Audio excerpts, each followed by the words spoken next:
आरव और रूही अपनी बिजी जिंदगी में इतने खोए हुए थे कि उन्हें एहसास ही नहीं हुआ कि वक्त कितनी तेजी से निकल रहा है। इस बार कंपनी का सबसे बड़ा इवेंट था और आरव ने इसे यादगार बनाने में कोई कसर नहीं छोड़ी थी। हॉल को खूबसूरत फूलों और चमकदार लाइट्स और ग्रेट डेकोरेशन से सजाया गया था। इवेंट के बीच में रूही बार बार आरव को देख रही थी। स्टेज पर खड़ा उसका आत्मविश्वासी आरव जो हर किसी की नजरों का केंद्र था, लेकिन रूही के मन में कहीं ना कहीं एक बेचैनी थी। पिछले कुछ महीनों से वह महसूस कर रही थी कि आरव और उसके बीच नजदीकियां बदल रही हैं। आरव बिजनेस में इतना व्यस्त हो गया था कि रूही को डर था कहीं वह उससे दूर ना हो जाए। इसी बीच पास ही नमन और मान्या की शादी की बात चल रही थी। रूही चाहती थी कि शादी जल्दी से जल्दी हो जाए, लेकिन नमन तो हमेशा की तरह गोल गोल बातें करके बच निकलता। मान्या ने गुस्से में रूही से कहा कि दी, ये नमन तो शादी की बात सुनते ही ऐसे भाग जाता है जैसे कोई उससे लोन वसूलने आया हो। नमन तुरंत बोला, अरे भागता नहीं हूँ, बस सोचता हूँ शादी जैसी गंभीर बातों में समय लगता है। आरव ने हंसते हुए कहा, समय तो तब लगेगा जब कोई तुम्हें हाँ कहेगा, और मान्या तो कब से बैठी है। मान्या शर्माते हुए बोली, प्लीज। रूही ने नमन की ओर देखकर कहा, देखो नमन, अब बहाने मत बनाओ, तुम दोनों की जोड़ी परफेक्ट है, अब तो डेट फिक्स करनी पड़ेगी। नमन ने माथे पर हाथ मारते हुए कहा, अरे नहीं नहीं, शादी के बाद जो जिम्मेदारियां आती हैं उनके लिए मैं अभी तैयार नहीं हूं। आरव ने मुस्कुराते हुए धीरे से कहा, भाई तैयार नहीं हो तो हम तैयार कर देंगे। सब जोर से हंस पड़े। माहौल में हल्कापन आ गया, लेकिन कहीं ना कहीं सभी को महसूस हो रहा था कि ये शादी होने ही वाली है। रूही की आंखों में खुशी थी।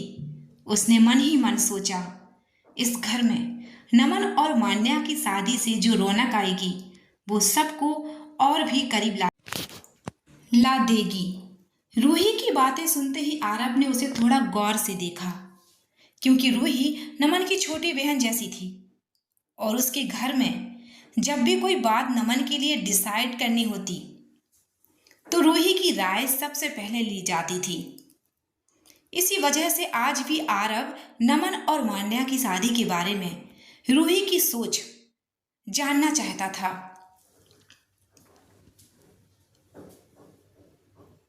रूही हल्के गुस्से में बोली, आरव, तुम्हारा ये शैतानी दिमाग कभी आराम नहीं कर सकता क्या? आरव हंसते हुए बोला, अरे क्या करूं, तुम्हारे भाई साहब तो शादी का नाम सुनते ही ऐसे भागते हैं जैसे कोई टैक्स ऑफिस वाला घर आ गया हो। रूही ने हल्की मुस्कान दी, लेकिन उसने गंभीर होकर कहा, देखो, अब मजाक छोड़ो। नमन और मान्या की शादी में और देर नहीं होनी चाहिए। मान्या बेचारी कब तक इंतजार करती रहेगी। तभी पास खड़ी मान्या ने शर्माते हुए कहा, दी, आप भी ना। आरव ने जानबूझकर नमन की ओर देखा और मजाक छोड़ते हुए कहा, नमन, अब तो तुम्हारे पास भागने का कोई रास्ता नहीं बचा। नमन ने तुरंत कहा, रास्ता तो है, और वो है लंबा विदेश टूर। सब जोर जोर से हंसने लगे। माहौल हल्का फुल्का हो गया, लेकिन रूही अब भी थोड़ी सीरियस थी। उसने धीरे से कहा, नमन, अब वक्त आ गया है।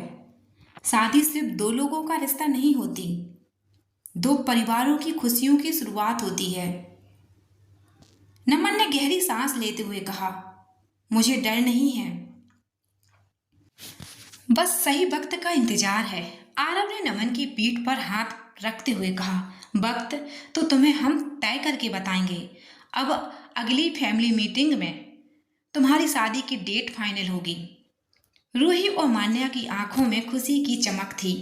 कभी कभी घर की रौनक सिर्फ सदियों से नहीं, बल्कि उन पलों की हंसियों से भी होती है जो दिलों को और करीब ला देती है। करीब 10 मिनट बाद नमन आरव के सामने खड़ा था। उसके चेहरे पर कोई एक्सप्रेशन नहीं था, लेकिन जैसे ही शब्द उसकी जुबान पर आते आते रुक गए हों, आरव ने उसे देखते हुए कहा, नमन, कुछ कहना है तो कहो, चुप रहकर बात और मुश्किल मत बनाओ।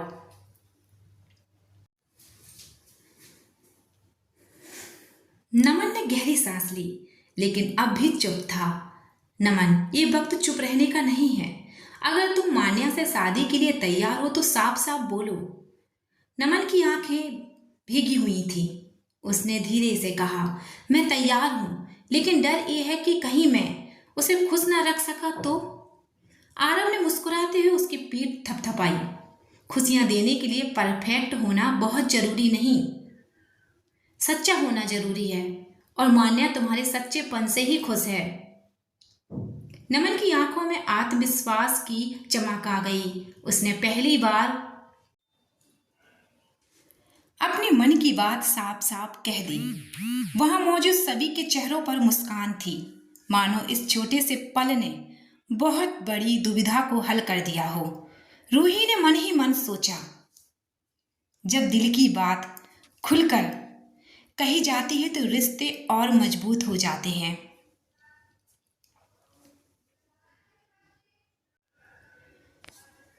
पार्टी में हर तरफ खुशियों का माहौल था। रंगीन लाइट्स, मुस्कुराते चेहरे और संगीत की हल्की धुन माहौल को और भी खूबसूरत बना रही थी। इसी बीच आरव के डैड नमन को ढूंढते हुए उसके पास गए। आरव के डैड ने नमन को देखते ही कहा, नमन बेटा, यहाँ खड़े खड़े चुप क्यों हो? जानते हो ना मैंने तुम्हें यहाँ क्यों बुलाया है?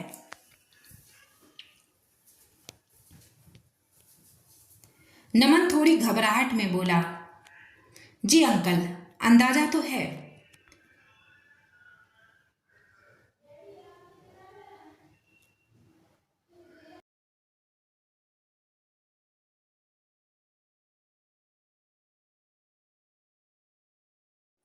लेकिन पक्का नहीं कह सकता।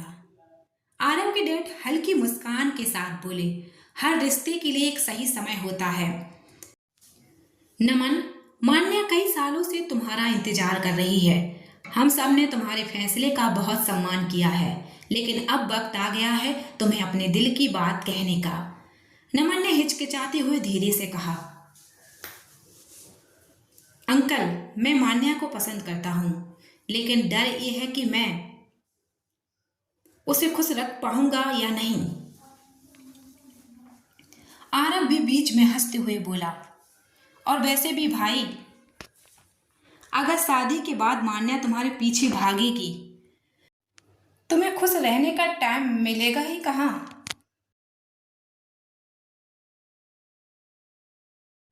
सारे लोग हंस पड़े। माहौल हल्का हो गया। नमन के चेहरे पर थोड़ी मुस्कान आई। ठीक है अंकल, अगर आप सब चाहते हैं तो मैं तैयार हूं। मान्या की आंखों में चमक आ गई। रूही ने उसे गले लगाते हुए कहा, देखा, हमारी मेहनत रंग लाई। अब बस डेट फिक्स करने की तैयारी शुरू करो। आरव के डैड ने गर्व से कहा, यही तो चाहिए था मुझे। इस घर की खुशियां अब और बढ़ने वाली हैं। पार्टी का माहौल अचानक हंसी खुशी और शोर से भर गया। एक छोटे से फैसले ने पूरे परिवार के दिलों को और भी करीब ला दिया। आरव के डैड का दिमाग अब पूरी तरह शादी की तैयारियों में लगा था। उन्होंने जल्द से जल्द नमन को अपने पुराने प्रोजेक्ट और बाकी कामों से फ्री कराने का फैसला किया, ताकि शादी के बाद नमन और मान्या एक नई खुशहाल जिंदगी जी सके। आरव के डैड ने एक कॉल करते हुए कहा,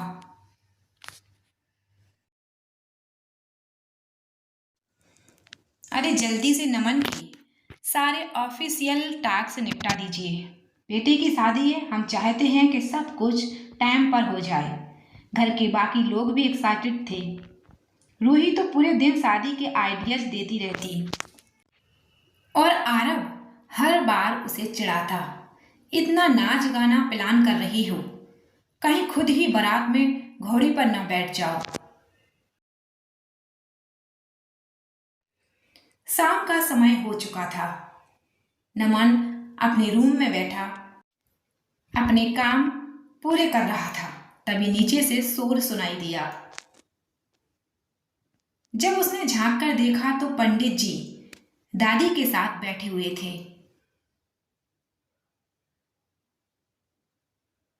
नेहा ने नमन को देखते ही मुस्कुराते हुए कहा, अरे पंडित जी तो तुम्हारी और मान्या की शादी का शुभ मुहूर्त देखने आए हैं। नमन के चेहरे का रंग एक पल में बदल गया। उसने धीमे स्वर में कहा,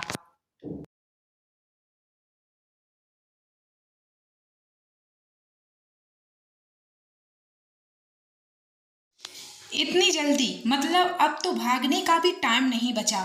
सब जोर से हंस पड़े। मान्या भी वही थी। उसने नमन को घूर कर कहा, हाँ हाँ, भागना चाहो तो बता दो, हम बारात को सीधा तुम्हारे पीछे भेज देंगे। नमन हक्का बक्का रह गया और आरव ने तुरंत, भाई एक बार हाँ बोल दी है तो अब पीछे मुड़कर मत देखना, वरना शादी के दिन डांस का पहला स्टेप तुझे ही करना पड़ेगा। पूरा घर हंसी खुशी के माहौल में डूबा था। पंडित जी ने मुहूर्त बताते हुए कहा, 2 हफ्ते बाद की रात सबसे शुभ है। सबने एक दूसरे को देखा और रूही ने उत्साहित होकर बोला,